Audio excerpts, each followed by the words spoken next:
நடத்த கட்டவன 4 பேர் சொல்றாங்களே, அதுக்கு பதில் சொல்லாம எங்கடி போற? தீயில குளிக்கணுமா? தீ குளிக்க நான் தயாரா இல்ல. திரி போட்டு எண்ணெய் போட்டா தாயா விளக்கெரியும், திரிச்சாலே எரியது மனசு மட்டும்தான். நீ நெனப்போட விளையாடுவ, நான் நெருப்போட விளையாடணுமா? 3 மாசம் பிரிஞ்சதுனாலே நடத்த கெட்டவன் என்ன சந்தேகப்படுற நீ? உங்க அப்பா செத்து 15 வருஷம் ஆகுது. இந்த வீட்டை தவிர சொத்து சுகம் ஏதாவது இருக்கா? எப்படி வளர்த்த உங்க அம்மா? என்னையா பதில காணோம்?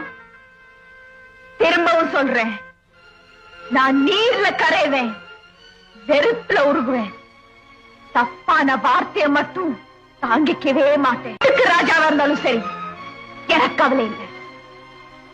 நான் போறேன். சீதா